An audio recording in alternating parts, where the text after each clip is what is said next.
భగవంతుడు ఇక్కడికి వచ్చారా లేదా? వాళ్ళు ఇప్పటిదాకా ఏం పూజ చేశారు? భగవంతుడికి పూజ చేశారు. శివుడో విష్ణువో కాదా, ఆయన ఎవరు? భగవంతుడు. భగవంతుడు అనగా ఎవరు? భగవంతుడు అనగా ఎవరు? ఎవరు భగవంతుడు? ఎవరు భగవంతుడు? దగ్గర చాలా నిర్వచనాలు ఉన్నాయి. భగవంతుడు అనగా ఎవరు? అందరికి అర్థమయ్యేటి ఎందుకు చెప్పలేకపోతున్నాం అంటే ఇక్కడ అందరూ తలనెరిసిన బ్యాచ్ ఉన్నారు కాబట్టి చెప్తున్నాం. మీరు మీ పిల్లలకి పిల్లల పిల్లలు అడిగారు అనుకోండి, భగవంతుడు అనగా ఎవరు ఏం చెప్తారు? ఏం చెప్తారు? నిర్వికార నిరంజన పెద్ద సూత్రం చూద్దాం. అప్పుడు వాడికి ఏం అర్థం అవుతుందంటావు? నీకే అర్థం కాలేదు కదా. భగవంతుడు అనగా ఎవరు? నాకేం పని? మీరు ఇప్పుడు ఎన్ని సంవత్సరాల నుంచి పూజలు చేస్తున్నారా చేయడం లేదా? ఎవరికి పూజలు చేశారు? భగవంతుడు. ఎవరన్న ప్రశ్నకు సమాధానం భగవంతుడని రావాలి. నేను దశమహావిద్యలకు పూజ చేశానండి, నేను నవదుర్గలకు పూజ చేశానండి, నేను ఆ అమ్మవారికి చేశానండి, నేను ఈ అయ్యవారికి చేశాను, అదంతా అనేకత్వం. ఆగబమ్మా, అదంతా అనేకత్వం. ఎలా అనేకత్వం? నువ్వు ఎన్ని పాత్రలు వేసావు నీ జీవితంలో? ఒక పాత్ర వేసావా? చాలా పాత్రలు వేసావా వేయలేదా? నువ్వే అమ్మాయివి, నువ్వే అమ్మవి, నువ్వే భార్యవి, నువ్వే మరదలివి, నువ్వే వదినవి, నువ్వే అత్తగారివి, నువ్వే కోడలు గారివి. ఇలా చెబుతూ పోతే ఎన్ని ఉన్నాయి మన పాత్రలు? శాంతాడంతా. అంతేనా కాదా? అలాగే అవన్నీ భగవంతుడి పాత్రలు. నీకెలాగ ఇవి పాత్రలు? దశమహావిద్యలను, దశావతారాలను, నవదుర్గలను, లేకపోతే ఇంకేదన్నా పేరు పెట్టుకో, 64 అవతారాలను. నువ్వు ఎన్ని చెప్పుకున్నా అవన్నీ ఏమిటి? భగవంతుని పాత్రలు. వాటన్నింటిలో ఉన్న భగవంతుడు ఒకడే. ఈ పాత్రలన్నింటిలో ఉన్న నువ్వు కూడా ఒక్కడే. నువ్వు కూడా 26 అంటావు అనవుగా? నువ్వు 26 ఒకటే. ఏమమ్మా నువ్వు 26 ఒకటే? 26 పాత్రలు వేసావమ్మా, ఒకటే 26? మరి నీ పాత్రలన్నీ సత్యం కదా? సత్యమేనా? సత్యం కాదు, సత్యమేనా? నువ్వు సత్యమా? నీ పాత్ర సత్యం. నువ్వు సత్యమా? నీ పాత్ర సత్యమా? బాగా గుర్తుపెట్టుకోవాలండి. అంటే మానవుడికి పరిణామం జ్ఞానం ఎలా వస్తుంది? చిన్నపిల్లవాడికి అనేకత్వమే సత్యం. బాల్యంలో ఏమిటి సత్యం? అనేకత్వమే సత్యం. వాడికి ఏమని చెప్తాం? మీ అత్తయ్యరా, మీ అల్లుడురా, మీ మామయ్యరా. ముందు వాడు గుర్తు పెట్టాలా వద్దా? అందరూ ఒకటేనంటావా? అందరూ ఒకటేంట గుర్తుపడతాడు? పట్టలేడుగా. కాబట్టి గుర్తు పట్టేంత వరకు అనేకత్వం అవసరమా కాదా? అవసరం. కాబట్టి మొదటి దృష్టి ఏది జ్ఞానంలో? అనేకత్వం. మొదటి దృష్టి ఏంటంటే జ్ఞానంలో అనేకత్వం. తర్వాత ఏం చేశాం? వాడు ఒక్కొక్కరితో ఒక్కొక్క రకంగా ప్రవర్తించాడు. ఓయ్ సైలెన్స్. వాళ్ళు ఒక్కొక్కరితో ఒక్కొక్కలాగా ప్రవర్తించాడా లేదా? ఏమంటాం అప్పుడు? ఏమంటాం అప్పుడు? అందరితో మంచిగా ప్రవర్తించాలి, అందరితో ధర్మంగా ప్రవర్తించాలి, అందరితో న్యాయంగా ప్రవర్తించాలి, అందరితో వివేకంతో ప్రవర్తించాలి. ఈ 4 అందరికీ సమానమేనా కాదా? అందరితో మంచిగా ప్రవర్తించాలి, అందరితో ధర్మంగా ప్రవర్తించాలి, అందరితో న్యాయంగా ప్రవర్తించాలి, అందరితో వివేకంతో ప్రవర్తించాలి. వెంటనే వాడు అడిగాడు, అందరూ సమానమేనా? ఏమడిగాడండి? కాదా? అవునా కాదా? అదే ఈశ్వరుడికి రుద్రంతో చేయాలి అర్చన, విష్ణుమూర్తికి ఏమో పురుష సూక్తంతో చేయాలి, అమ్మవారికి ఏమో దుర్గా సూక్తంతో చేయాలి, స్త్రీ సూక్తంతో చేయాలి. అటు ఇటు ఇటు చేయకూడదా? ఏమండి? దుర్గా సూక్తం శ్రీ సూక్తంతో ఈశ్వరుడికి అర్చన చేయకూడదా? రుద్రంతో అమ్మవారికి చేయకూడదా? అంటే భగవంతుడికి కూడా స్త్రీ పురుష భేదం ఉంటుంది అక్కడ. భగవంతుడు కూడా స్త్రీ పురుష భేదం ఉంటుందా? సూర్యుడు స్త్రీయా పురుషుడా? సూర్యుడు స్త్రీయా పురుషుడా? భగవంతుడు. సూర్యుడు ఎవరయ్యా అంటే భగవంతుడు. స్త్రీగా పురుషుడిగా చూసాము సూర్యుడిని? చూడలేదుగా. మరి అటువంటి అప్పుడు భగవంతుడికి ఇదే విధానమైన పరిమితిని గీయడం అజ్ఞానం కాదా? కాబట్టి రెండవ దృష్టి ఏమిటి జ్ఞానంలో?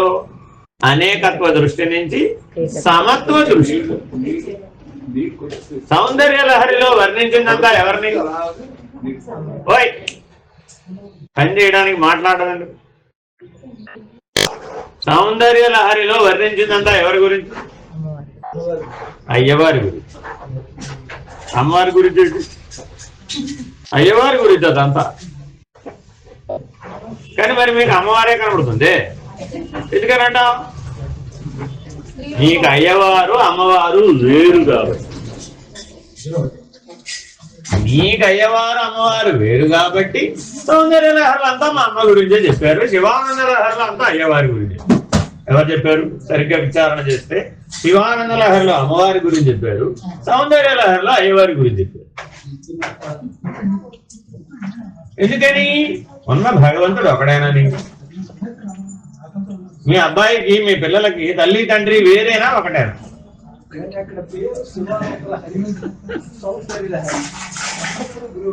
ఇక్కడ అమ్మ సౌందర్య లహరి అని పెట్టేవేమి అక్కడ ఉన్నా, శివానంద లహరి అంటే ఇక్కడ ఏమన్నా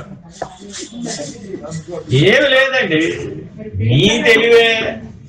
మీరు అనేకత్వ దృష్టితో చూసినప్పుడు ఏమైపోయింది? అన్ని వేరు వేరు అనే భావన వచ్చేసి అదే అనేకత్వ దృష్టి నుంచి సమత్వ దృష్టికి వచ్చాడు. అప్పుడేమైంది?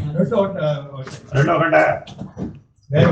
ఇక్కడ చెప్పింది అక్కడ దాని గురించి, అక్కడ చెప్పింది దీని గురించి. చెప్పిన విధానంలో మార్పు ఉండవచ్చేమో కానీ చెప్పిన వస్తువులో భేదాలు. వస్తువు భగవంతుడే. మీరు ఏ సూక్తంలోనో చెప్పండి. పంచ సూక్తాలు ఎవరి గురించి చెప్తున్నాయి? భగవంతుడి గురించే చెప్తున్నాయి. పంచభూతాలు ఒక భగవంతుడేనా వేరు వేరా? పంచభూతాలు ఒక భగవంతుడేనా వేరు వేరా? భూమి వేరే, నీరు వేరే, అగ్ని వేరే, వాయువు వేరే, ఆకాశం వేరే. వేరేనేనా? వేరు కాదు. అన్నిట్లో అన్నీ ఉన్నాయి. 5 5 25 కలిస్తేనే ఆ 5 అయినాయి. ప్రతిదీ మరొక దాంతో కలిసి ఉంది కాబట్టే సృష్టి వీలైంది. ఏదో ఒక్కటేమిటో సృష్టి ఎట్లా వీలవుతుంది? ఒక నేల ఉందండి, సృష్టి చేయగలుగుతారా? విత్తనం పట్టుకొచ్చి భూమిలో పెట్టారండి, మిగిలిన భూతాలు లేవు, సహాయం లేదు, మొలకెత్తుతుందా? కాబట్టి ఒక విత్తనం మొలకెత్తాలంటే పంచభూతాల సహాయం ఉండాలా వద్దా? నువ్వు రావాలన్నా పంచభూతాలు 5 కలవాలిగా. నీ రథం ఎక్కడి నుంచి వచ్చింది? ఏమిటి? నీ రథం ఆ పంచభూతాల నుంచే వచ్చింది. ఆ పంచభూతాల సృష్టి, ఈ రథం వ్యష్టి. అంతకుమించి ఏమిటి తేడా? ఈ వ్యష్టిని చూసి ఆ సృష్టిని అర్థం చేసుకోమన్నాం. ఎవరు చెప్పారు? భగవంతుడు గురువై చెప్తాడు. వ్యష్టిగా ఉన్నా సమిష్టిగా ఉన్నా ఉన్న తత్వం ఒకటే కదా. ఆ తత్వం భగవంతుడు కదా. కాబట్టి అనేకత్వ దృష్టి నుంచి సమత్వ దృష్టికి రావాలి, సమత్వ దృష్టి నుంచి ఏకత్వ దృష్టికి రావాలి. వాడు ఎప్పుడు పెద్దవాడైనట్టు? ఏకత్వ దృష్టికి వచ్చినప్పుడు పెద్దవాడే. మిమ్మల్ని అడిగాం, ఏమండి మీ అబ్బాయి అమ్మాయిలకు పెళ్లి చేశారా లేదా? ఓటేసేసాడు, ఎప్పుడో చూసేసి. వాళ్ళ పిల్లల్ని కన్నారా లేదా? వాళ్ళు కనేశారండి. వాళ్ళు పెద్దవాళ్ళు అయ్యారా లేదా? అయ్యారండి. వాళ్ళకి పెళ్లి చేశారా లేదా? అయ్యారు. ఇప్పుడు మీకు పిల్లలు, పిల్లల పిల్లలు, వాళ్ళ పిల్లలనే భేదం ఉందా? 4 తరాలు చూశారండి మీరు అనుకోండి కాసేపు. ఆ 4 తరాల మధ్య మీకు భేదం ఉందా? 4 ఒకటేనా? 4 ఒకటేనా? వేరు వేరా? మా ముని మనవడి తెలివి వేరేనండి, మా మనవడి తెలివి వేరేనండి, మా అబ్బాయి తెలివి వేరేనండి, నా తెలివి ఇంకా అంతకంటే వేరేనండి అంటారా? ఎందుకని? గుర్తించాలన్నా, గ్రహించాలన్నా, గమనించాలన్నా మీకేముండాలి? తెలివి ఉండాలి. ఉండాలా వద్దా? పుట్టింది మొదలు పోయే వరకు మనం ఏమిటి వాడుతున్నాం?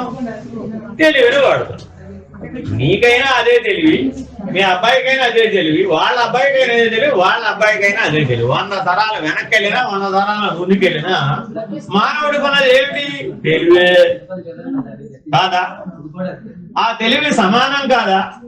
వేరు వేరేనా? అంటే భగవంతుడిగా చూసినప్పుడు సమానం, జీవుడిగా చూసినప్పుడు వేరు వేరు. అంటే అనేకత్వ దృష్టి ఎక్కడి నుంచి వచ్చింది? ఇప్పుడు జీవభావంలో వచ్చింది. అంటే అప్పుడు వాడెవడు? భోగి. అంటే అర్థం ఏమిటి? వాడికి పప్పు వేరే, కూర వేరే, అన్నం వేరే, మజ్జిగ వేరే, పులుసు వేరే, ఇన్ని చేస్తే చాలు తెలియదాడు. ఎవరిని పులుసుంది అక్కడ? ఎందుకని? అనేకత్వ దృష్టి, భోగి. అర్థమైందండి? మిమ్మల్ని ఏమంటే ఏం చేశారు వంట అని అడిగారా, లేకపోతే కూర వండారా, పప్పు వండారా, పులుసు వండారా అని అడిగారు? అదేంటమ్మా? ప్రతిరోజు అడగాలి కదా, అడగడం లేదు. అమ్మా ప్రసాదం అయిందా? వంట ప్రసాదం? వంట ప్రసాదం. మీరు రోజు వంట చేస్తున్నారా, ప్రసాదం వండుతున్నారా? ఏమిటి తేడా? వంట కాదా? స్థూల ధర్మంగా పదార్థ భావనతో దృష్టితో చూస్తే అది వంట అయింది. భగవద్భావంతో చేస్తే ప్రసాదం అయింది. అంటే దృష్టి ఎప్పుడు భగవంతుడి మీద పెట్టాం. అప్పుడు నువ్వెవరు? ప్రజ్ఞాస్వరూపం. భగవంతుడు మీ అందరికి ఇచ్చిన వరం ఏమిటి? తెలివి, ప్రజ్ఞ. దాన్ని ప్రజ్ఞగానే వాడుకున్నాం. అప్పుడు భగవంతుడు తెలుసుకోవడం చాలా సవాలు. ప్రజ్ఞగా వాడుకోవాలా? ఏం చేశాం? దాన్ని ప్రతిబింబించుకుని బుద్ధిగా వాడుకున్నాం. బింబమేమో ప్రజ్ఞ, ప్రతిబింబమేమో బుద్ధి. బుద్ధిగా వాడుకున్నాం. ఏమైపోయింది? అయిపోయింది. వెంటనే ఏమైపోయింది? ప్రకృతిలోంచి వికృతి కూడా వచ్చేసి, తత్సమంలోంచి తద్భవం కూడా వచ్చేసి. ఎందుకని? ప్రతిబింబం అక్కడ ఆగదు, ఇంకో ప్రతిబింబాన్ని సృష్టించి అలా ప్రతిబింబాలు. అనేకత్వం అంతా ఏమిటయ్యా? ప్రతిబింబమే. ఇంతకీ శివుడికి ఎన్ని చేతులు ఉండాలి? భగవంతుడికి ఎన్ని చేతులు ఉండాలి? ఎన్ని కాళ్ళు ఉండాలి? ఎన్ని తలకాయలు ఉండాలి? అనంతావై పురుష. అనంతావై పురుష. ఎందుకని? నీలో పురుషుడు అందరి అన్ని దేహాలలో ఉన్న పురుషుడు ఒక్కడే. ఆ పురుషుడు భగవంతుడు. అర్థమైందండి? ఈ వేరు అన్నవాడు కా పురుషుడు. వేరు అన్నవాడేవాడు కా పురుషుడు. ఆయన ఎవరు? పురుషోత్తముడు.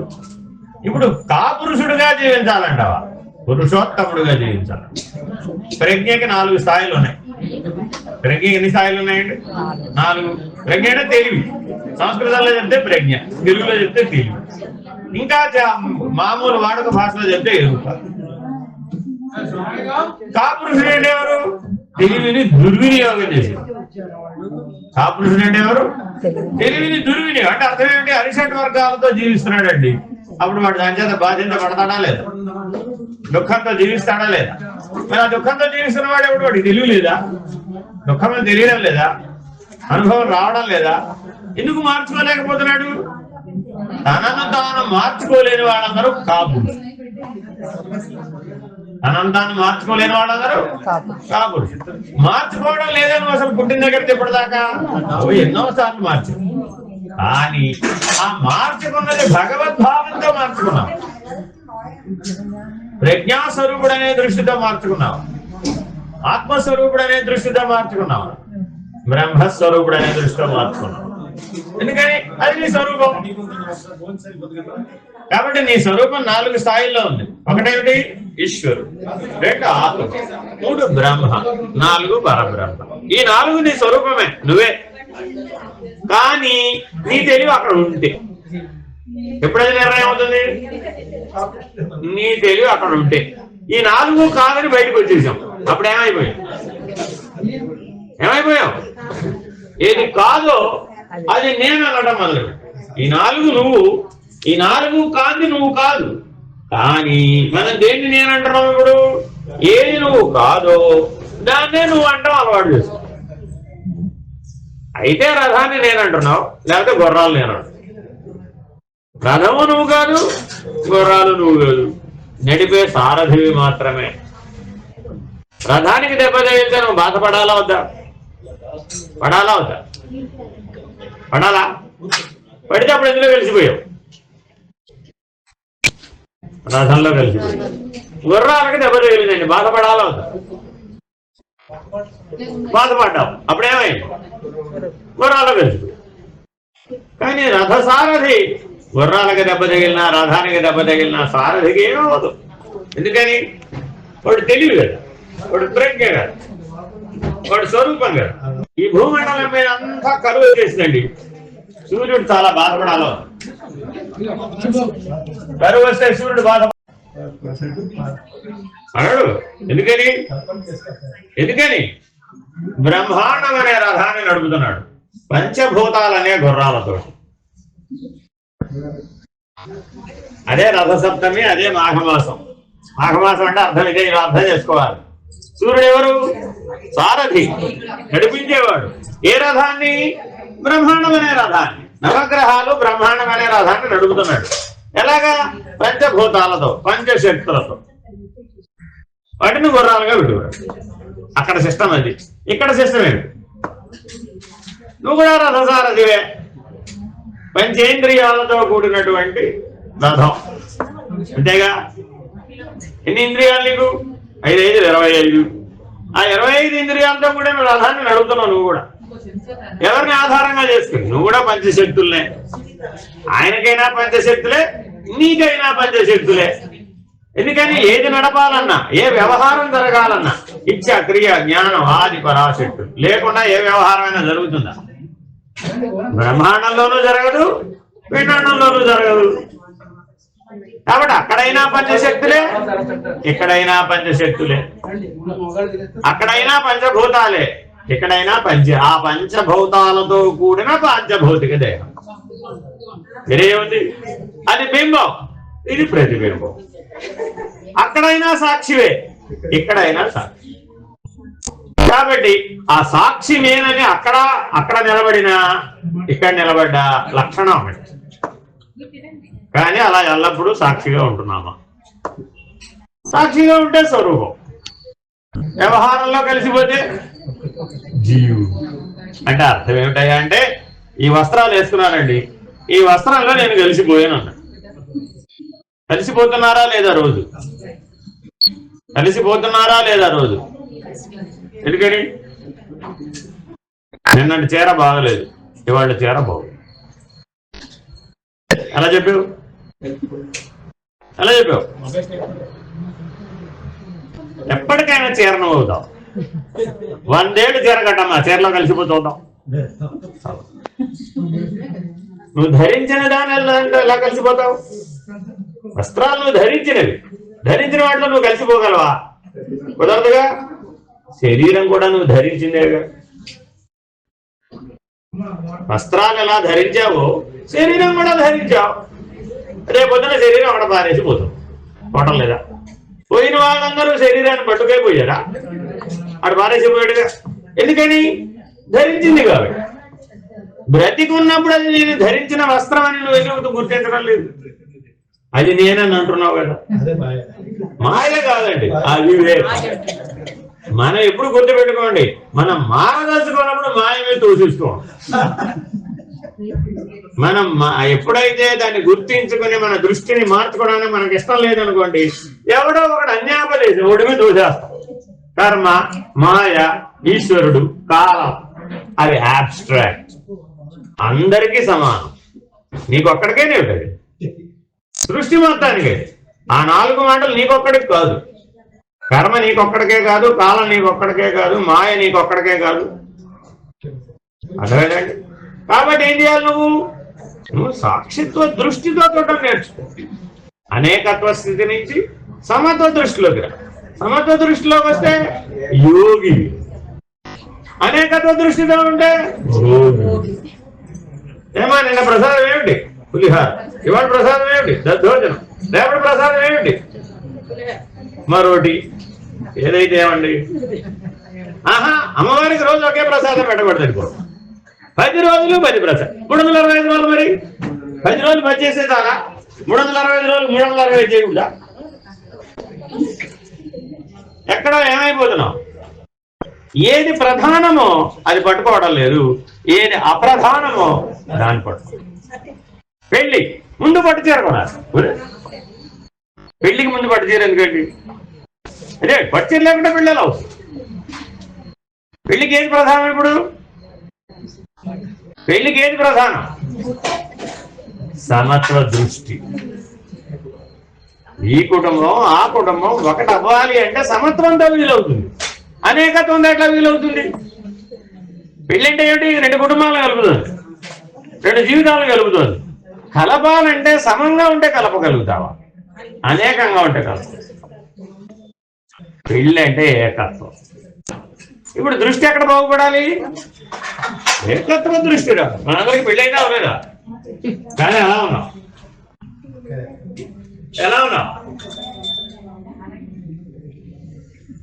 షష్ఠి పూర్తిలో ఒక ప్రశ్న అడుగుతారండి, నువ్వు మీ ఆయన ఒకటేనా అని. 60 ఏళ్ళు రాగానే ఒక ప్రశ్న అడుగుతారు, నువ్వు మీ ఆయన ఒకటేనా అని. భార్య ఏం చెప్పాలి? ఆవిడప్పుడు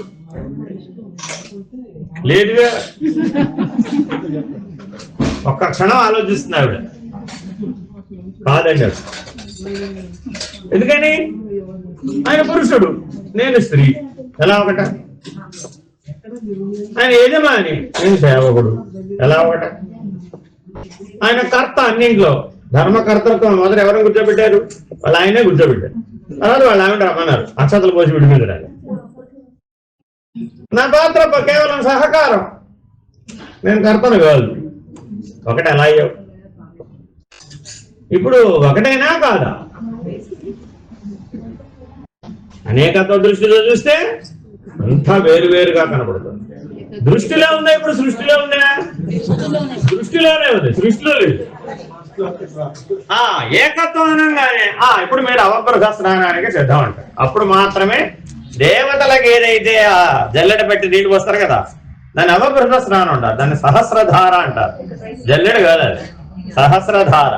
అంటే 1000 ధారలతో ఒకేసారి భగవంతుడికి మాత్రమే అధికారం ఉంది అభిషేకం పొందడానికి. ఆ రోజున ఆ సహస్రధార నీకు చేయిస్తారు. ఎందుకని? ఏకత్వం అనే దివ్యత్వం వచ్చింది, యోగిగా మారేవు. కాబట్టి సమత్వం అనే యోగిగా మారాలి, ఏకత్వం అనే దివ్యత్వాన్ని. మన బండి ఎక్కడ ఆగిపోయింది? పులిహార వేరే, దద్దోజనం వేరే దగ్గరే ఆగిపోయింది.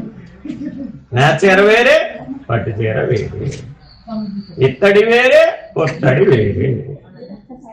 ఇలా చెప్పాలంటే ఎన్ని భేదాలు.